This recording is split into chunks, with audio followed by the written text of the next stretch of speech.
The way the university has operated, there's a single university-wide budget that's prepared each year, adopted by the regents, reflecting the priorities of those who run the university, which then we take to the governor and the legislature.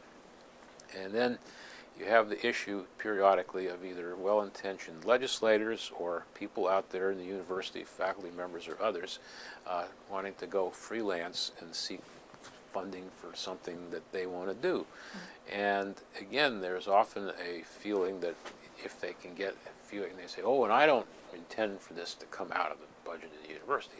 Well, but what they intend and what may happen may not be the same thing, because at a certain... They're thinking they'll get an add-on. They think they'll get an add-on, but you know, at a certain point, there's only so much they're going to spend on the university.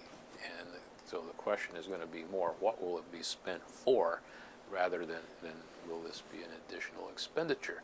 And so I've always felt, and I mean, I got in trouble with a lot of people a lot of times over this, that once the internal process had developed the budget priorities for the university for the coming year, that's what we all needed to get together and support and defend and try to fight through, and that we should not, by and large, in the absence of emergencies or very special circumstances, be supporting these other things that would come in from other places. So were you viewed as an obstructionist Yes. by Oh, yeah. some of the faculty? Oh, yes.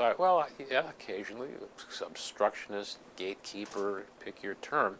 But you know, my direction was quite clear. I mean, we had a budget here that was not just developed by the faculty, they were involved, not just by the chancellors, they were involved, not just by the president, he was involved, but approved by the regents, all those.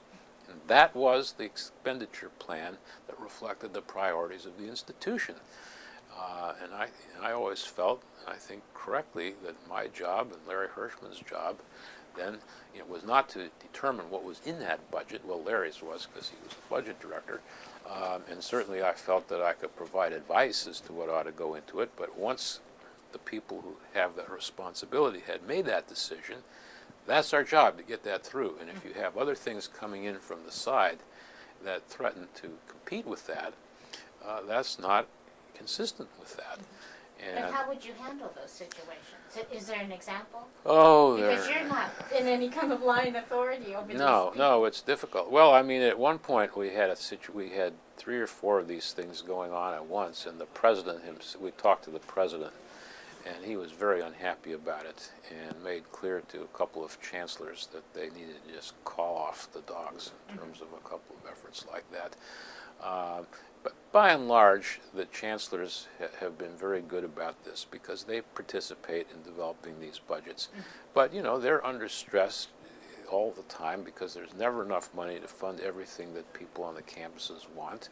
And it's hard for a chancellor to look at a faculty member or somebody on the campus and say, no, you can't seek that money. It's not something they really welcome the opportunity to do.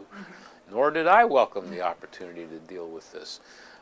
But you know, sometimes I would spend time talking with an individual faculty member or campus person who was trying to do something like this, to try to talk them out of it.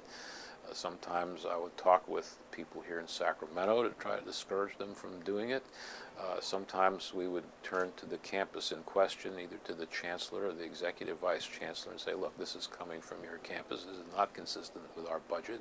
We need your help in reining this back in. And for the most part, you could work things out. It was an unpleasant part of the work, because you know, for the most part, none of these things people were seeking support for was evil, really. You know, I mean, they all had good arguments in favor of them.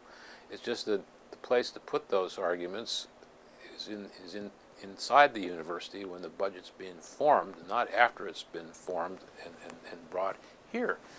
Now, you know, you never want to be dogmatic about these things. I mean, emergencies happen, for example. AIDS was discovered to be an epidemic at a point where the budget for that cycle had already been, and so we had a big effort here that originated really outside the university, but with participation by a number of university faculty members, to get a bunch of additional state money for AIDS research. And I think there we all concluded that this was now shaping up to be a public health epidemic of such magnitude that this had to be considered an emergency, and we all needed to get together and work on that, even if it meant some risk to the rest of the budget. I don't think we lost anything else in the budget over that. So you think maybe it did become an add-on?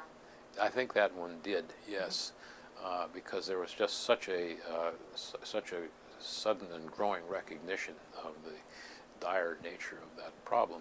So, you never want to say never, but I just would argue that as a general principle, the budget ought to be formed thoughtfully internally, and ought to be brought as a consolidated budget, and that everybody in the university ought to get behind that. And that's the way you maximize both the amount of money and the ability of the university itself to determine the priorities in the operation of the institution. I mean, those are, to me, high values: maximizing the resources and maximizing the university's independence in determining how it's going to use its resources. That, I thought, was my job.